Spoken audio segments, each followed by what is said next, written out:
कृष्ण हरे हरे ओम।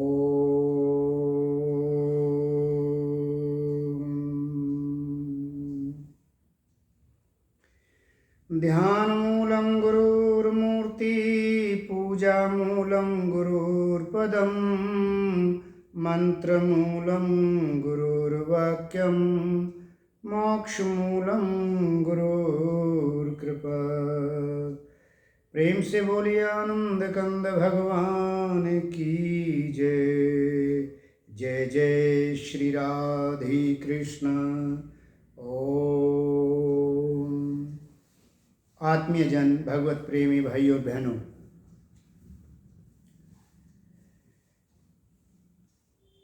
श्रीमद् भगवत गीता ईश्वर चर्चा में श्री भगवान के द्वारा अध्याय 13 में अर्जुन को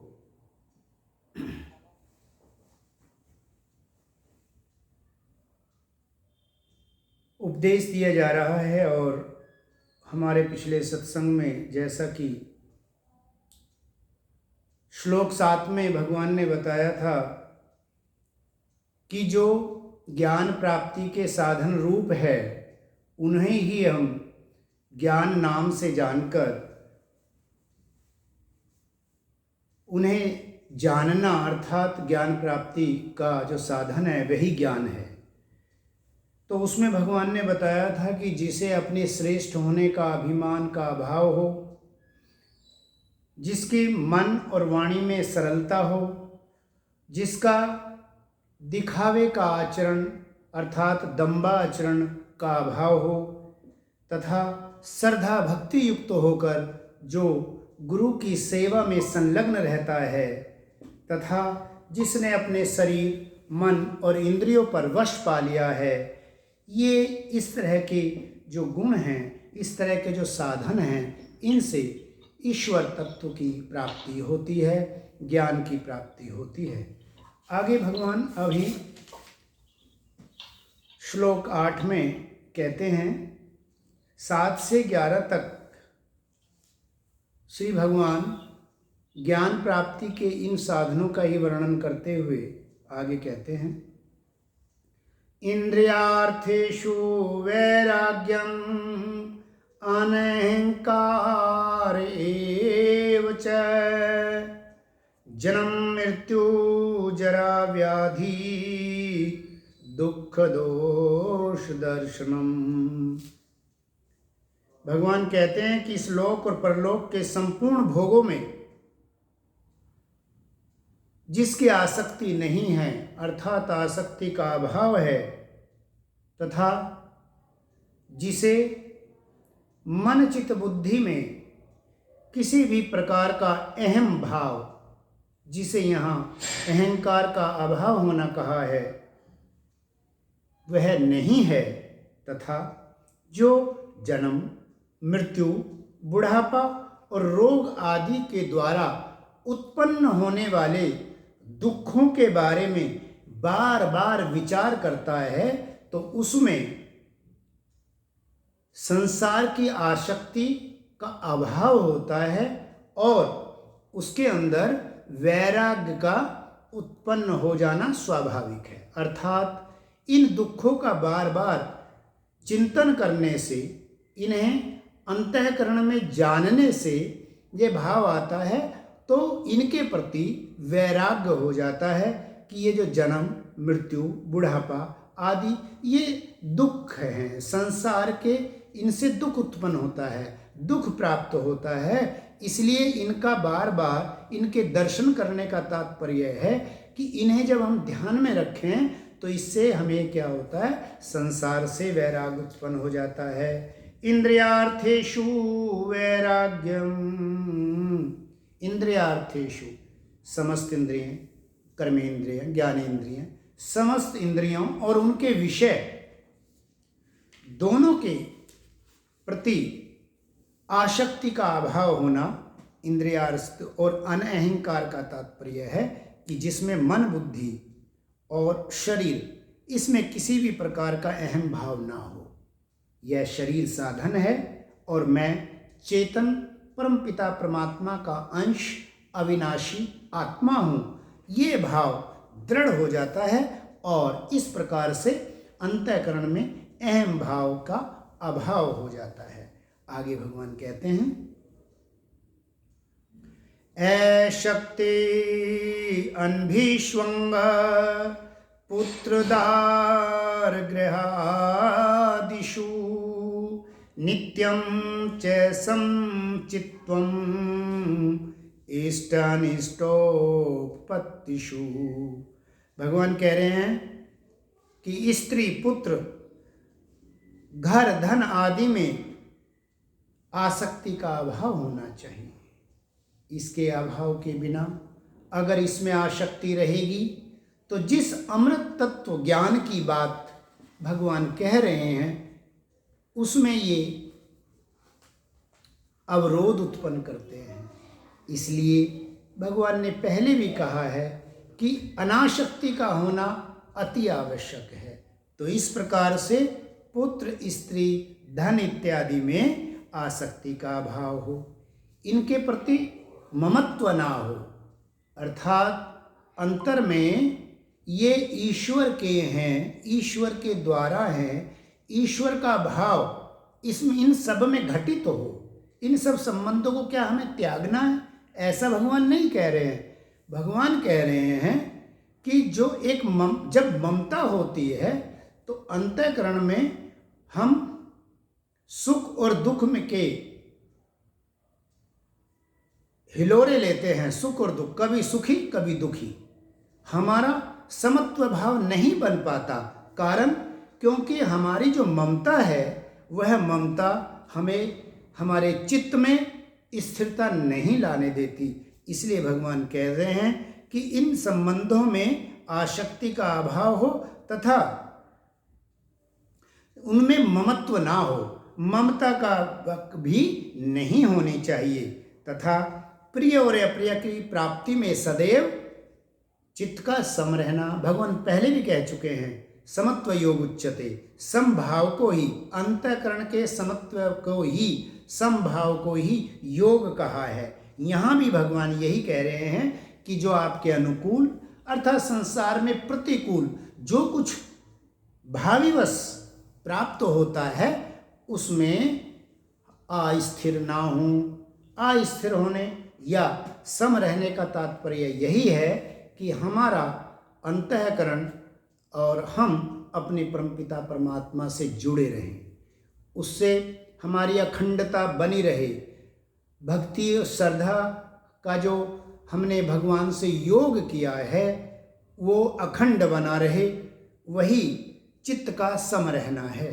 अर्थात हम संसार के सुख दुख, अनुकूल और प्रतिकूल दोनों को ही धैर्यपूर्वक उसे उसका अपना के उसको फेस करें और बल्कि उससे विचलित ना हो करके हमें भक्ति भाव में कोई कमी हमारी नहीं रहनी चाहिए। हमें जानना चाहिए कि संसार में जो कुछ भी हो रहा है वो हमारे आज के अथवा पूर्व के किन्हीं कर्मों के प्रतिफल के रूप में ही है। कहीं ना कहीं जाने अनजाने में हमारा आज का किया हुआ, इस जन्म का किया हुआ संकल्प भी फलित हो सकता है। इसलिए इन सब बातों को जान के भगवान कह रहे हैं कि इस प्रकार से चित्त का सम रहना आवश्यक है, क्योंकि इन सब साधनों से ही, जिसे भगवान ने ज्ञान कहा है, तो ये साधन रूप ज्ञान ही हैं। अर्थात हम इन्हें जान लें और व्यवहार में उतरता है तो खुद पे खुद वह अमृतमय ज्ञान अंतःकरण में प्रकट हो जाता है, अर्थात उनकी प्राप्ति हो जाती है। भगवान कह रहे हैं, मयि च अनन्य योगेन भक्ति अविविचारणी विविक्त देशे वित्वम अर्तिजन संसदी। मुझ परमेश्वर में अनन्य योग के द्वारा अव्यभिचारिणी भक्ति तथा एकांत और शुद्ध देश में रहने का स्वभाव हो तथा विषयासक्त मनुष्यों के समुदाय से भी प्रेम ना हो। कहने का तात्पर्य यह है, भगवान कह रहे हैं कि मुझ में जो अनन्य तुम्हारा योग लगेगा वो कब लगेगा, जब अव्यभिचारिणी भक्ति हो। व्यभिचारिणी भक्ति, उसका विपरीत अव्यभिचारिणी। अव्यभिचारिणी का तात्पर्य यह है, जब हम एक ईश्वर को मानते हुए भी फिर अमुक देवता, फिर अमुक देवता, अमुक संसाधन या अमुक मनुष्य, इस प्रकार से जब हमारा विश्वास इस तरह से भटकता है संसार में, वह व्यभिचारिणी भक्ति कहलाती है। अभी यहाँ विश्वास, अभी यहाँ विश्वास, इस प्रकार से। लेकिन जब एक पूर्ण रूप से परम पिता परमात्मा में हमारी आसक्ति हो जाती है, केवल परमात्मा के सिवा हमारी और कोई चाहत रहती ही नहीं है, जब इस प्रकार से अनन्यता आती है भक्ति में, तो वह भक्ति अव्यभिचारिणी कहलाती है। यानी एक सिवा परमात्मा के लिए के अलावा हमारा कोई आश्रय नहीं। हमारा जो भी क्रियाकलाप है वो परमात्मा की अनुकंपा से है। हमारी उसके प्रतिफल जो हम चाहते हैं, हमारी जो इच्छा है, हमारा जो अनुराग है, हमारा जो प्रेम है, वो केवल और केवल मेरे परमात्मा के लिए है। जब इस प्रकार से केवल और केवल हर एक क्रियाकलाप बाहर और भीतर से सब कुछ आचार विचार व्यवहार में केवल जब परमपिता परमात्मा हमारे घटित रहते हैं, हम उनसे संलग्न रहते हैं, तब हम उसे कहते हैं अव्यभिचारिणी भक्ति। इसके साथ ही एकांत में रहने का स्वभाव हो। एकांत में रहने का स्वभाव, भगवान कहते हैं कि ऐसे जन समुदाय जो परमपिता परमात्मा की भक्ति नहीं करते या जो इंद्रिया विषयों आसक्त हैं, सदैव इंद्रिया के अर्थ को अर्थात उनके विषयों की पूर्ति में संलग्न रहते हैं, ऐसे व्यक्तियों से प्रेम ना हो, अर्थात उनसे दूरी बनी रहे तो अच्छा है। क्योंकि हमारा अभ्यास के द्वारा, योगाभ्यास के द्वारा स्वभाव ही ऐसा हो कि हम एकांत पसंद करें। तो किससे एकांत? एकांत ऐसे लोगों से, ऐसे व्यक्तियों से जो विषयासक्त रहते हैं, जो परमात्मा की भक्ति नहीं करते, उनसे हमारी दूरी बनी रहे तो अच्छा है। ये भी एक साधन में विघ्न है। आगे भगवान कहते हैं, अध्यात्म ज्ञान नित्यम तत्व ज्ञानार्थ दर्शनम एतत् ज्ञानम इति प्रोक्तम अज्ञानम यत् अत अन्यथा।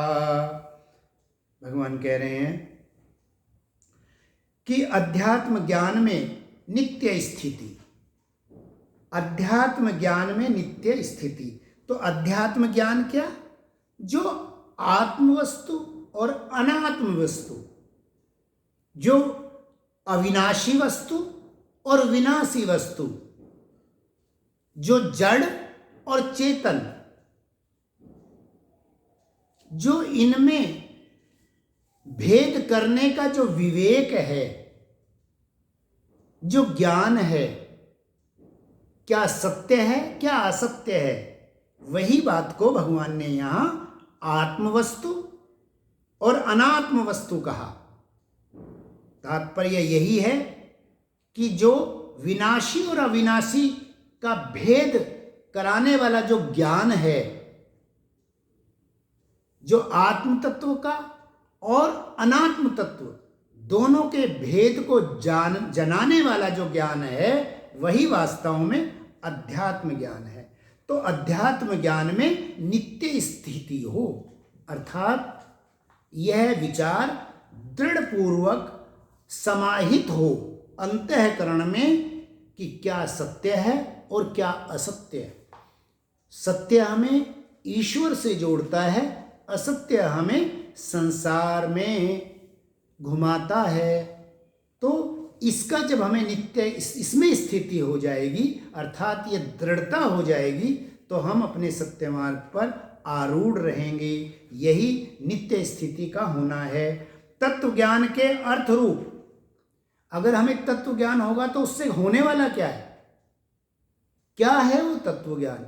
तो भगवान उस तत्व ज्ञान जिससे होता है, उन साधनों का वर्णन भगवान कर रहे हैं और कह रहे हैं कि तत्व ज्ञान का जो वास्तविक अर्थ क्या है, अर्थात परमात्मा को प्राप्त करना, परमात्मा को देखना।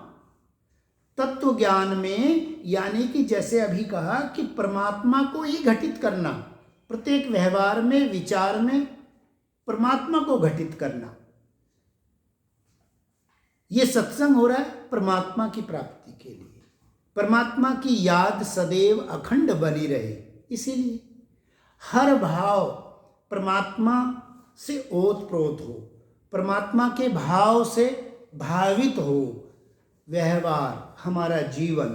तो तत्व ज्ञान के अर्थ रूप, अर्थात परमात्मा को ही देखते रहना, यानी कि परमात्मा को हर भाव में परमात्मा को, तत्व को देखना। तो तत्व ज्ञान का होना है परमात्मा को देखना, परमात्मा से योग लग जाना, यह सब ज्ञान। और जो इसके विपरीत है वह अज्ञान कहा है। भगवान कहते हैं कि जो कुछ मैं ये बता रहा हूँ और जो ये तत्व ज्ञान उससे होने वाला है, इन साधनों से, इनको अपनाने से, जब यह जो भगवान ने जिन जिन का नाम लिया कि किसका अभाव होना चाहिए, जब हमारा ऐसा भाव हो जाएगा, जब हम इन संसाधनों को अपने जीवन में, व्यवहार में हमारे आ जाएगा और हम पूर्ण श्रद्धा के साथ और अखंड विश्वास के साथ, अटूट विश्वास के साथ परम पिता परमात्मा में संलग्न रहते हैं, भक्ति भाव करते हैं, भक्ति में जीवन जब हमारा हो जाता है, तब वह हमें क्या होता है, वह तत्व ज्ञान हो जाता है। और तत्व क्या? परमात्मा। परमात्मा का ज्ञान होना, परमात्मा की प्राप्ति होना। तो वही कह रहे हैं कि तत्व ज्ञान के अर्थ रूप परमात्मा को ही देखना, ये सब क्या है? ज्ञान है। और जो इसके विपरीत है वो क्या है? अज्ञान है। ऐसा कहा है, ऐसा भगवान कहते हैं कि ऐसा कहा गया। आगे भगवान बताते हैं, श्लोक 12, ज्ञेयं यत् तत् प्रवक्ष्यामि यत् ज्ञात्वा अमृतम् अश्नुते अनादिमत् परम ब्रह्म न सत् तत् न असत् उच्यते। ज्ञेयं जो जानने योग्य है, जो जानने योग्य नहीं है उसका त्याग, और जो वास्तव में जानने योग्य है, क्या जानने योग्य? यही तत्व ज्ञान का होना।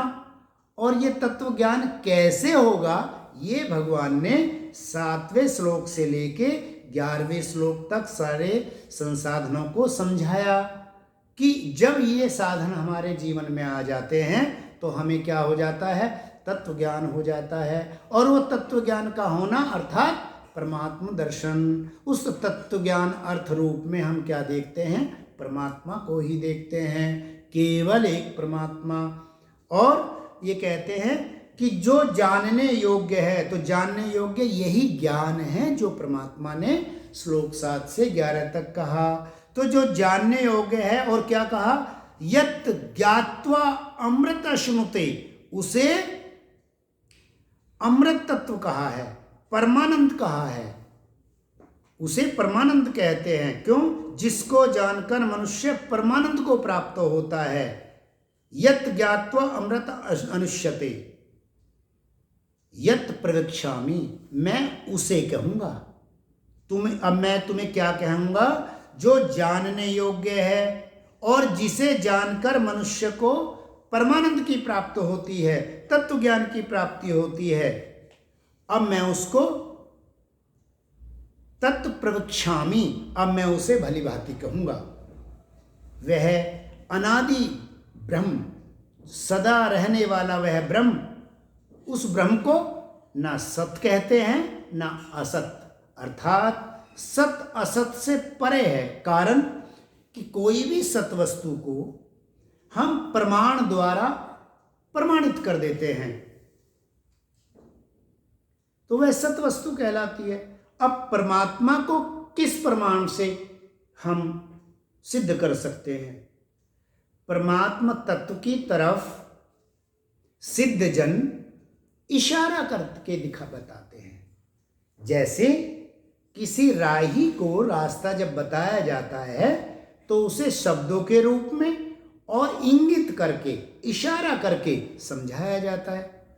बिल्कुल वैसे ही परमात्मा तत्व को इन विभिन्न बातों से, विभिन्न सूत्रों से इशारा किया जाता है। यहाँ इसलिए कहा कि भगवान को सत्य या असत नहीं कह सकते, वो इससे परे हैं। वह सदैव रहने वाला जो ब्रह्म है वह सत्य असत से ऊपर है, विलक्षण है, अलौकिक है, ऐसा भगवान कहते हैं। तो जानने योग्य जो है उसे जानने के बाद तुम परमानंद को प्राप्त हो जाओगे। अब मैं उसे कहता हूं, ऐसा भगवान प्रतिज्ञा करके, निर्णय करके आगे इसका वर्णन, भगवान की अलौकिकता, उनकी सर्वव्यापकता का विस्तार पूर्वक वर्णन करने शुरू करते हैं। भगवान अध्याय 13 के 13वें श्लोक में श्री भगवान क्या कहते हैं? सर्वतः पाणिपादम तत्सर्वतो अक्षयोर्मुखम सर्वतः सुरतिम लोके सर्वम आवृत्य तिष्ठति। वह सब ओर हाथ पैर वाला है, सब ओर नेत्र, सिर और मुख वाला है तथा सब ओर कान वाला है, क्योंकि वह संसार सागर में सबको व्याप्त करके स्थित है।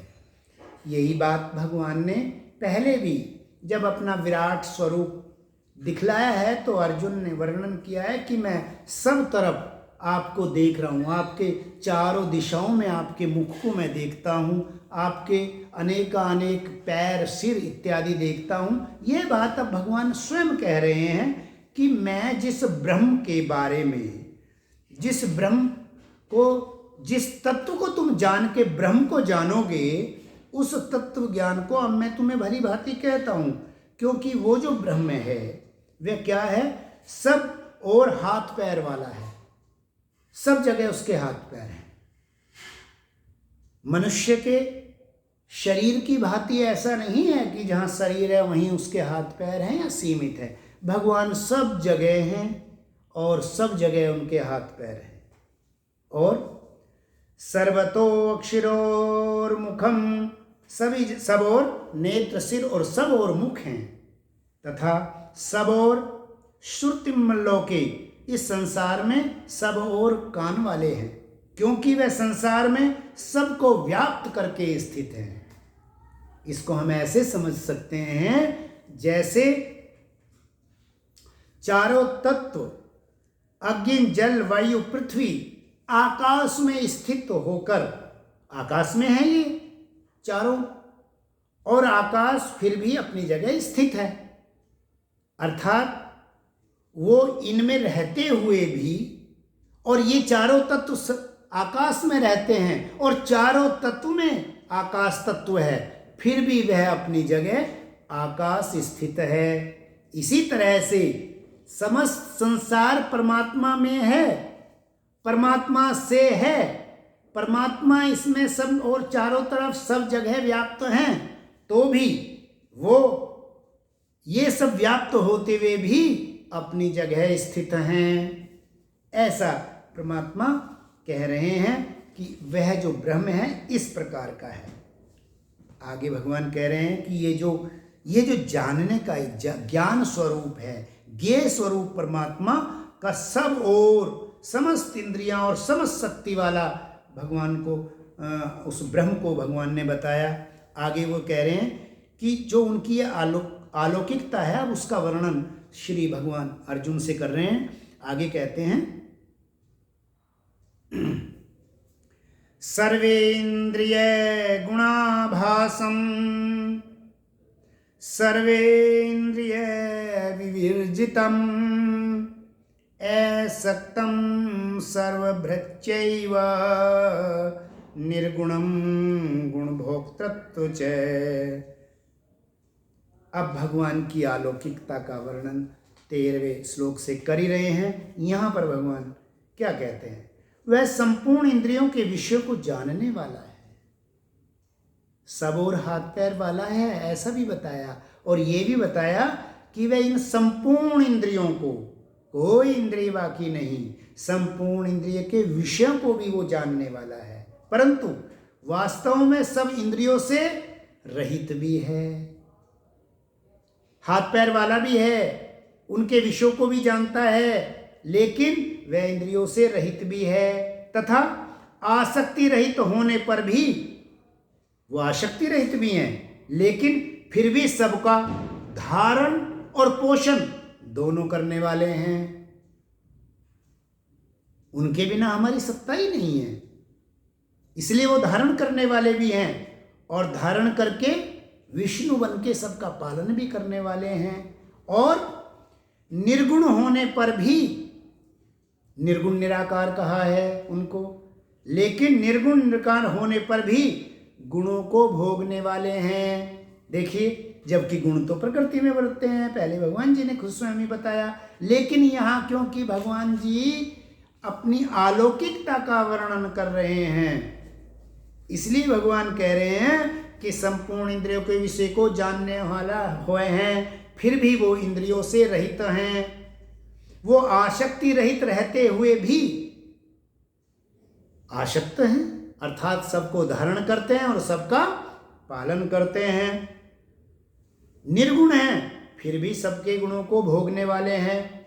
तो ये कैसी अलौकिकता है? यही अलौकिकता है परमात्मा की, कि वो हैं और वो नहीं हैं, संसार के समस्त गुणों में बरतते हैं और बिल्कुल नहीं बरतते, पूर्ण रूप से निर्लिप्त हैं, विलक्षण हैं, अलौकिक हैं। यह बात रामचरितमानस में भी बड़े सुंदर से गोस्वामी तुलसीदास जी ने कही है। बिनु पद चलई सुनई बिन काना, कर बिनु कर्म करें विधि नाना, आनन रहित सकल रस भोगी, बिन वाणी वक्ता बड़ जोगी। बिना पैरों ही चलते हैं और बिना कानों ही सुनते हैं, हाथ हैं नहीं फिर भी सब काम विभिन्न कार्य करते हैं, बिना जिव्यार मुख के ही 6 रसों के भोगी भी हैं, 6 रस भोगी भी हैं, और बिन वाणी वक्ता बड़ जोगी। वाणी भले ही ना हो, लेकिन उनसे बड़ा कोई वक्ता नहीं है। तो इस प्रकार से यहाँ भी बिल्कुल यही बात हमारे अध्याय 14 में, अध्याय 13 और श्लोक 14 में कही कि उनको समस्त इंद्रिय और विषयों को जानने होने के बावजूद भी वो वास्तव में इंद्रियों से रहित हैं और आसक्ति रहित होने पर भी सबका भरण पोषण करने वाले हैं। निर्गुण होते हुए भी समस्त प्रकार के गुणों के भोक्ता है। यह मेरे परमपिता परमात्मा की अलौकिकता है। और इसके अविशेष फिर आज के लिए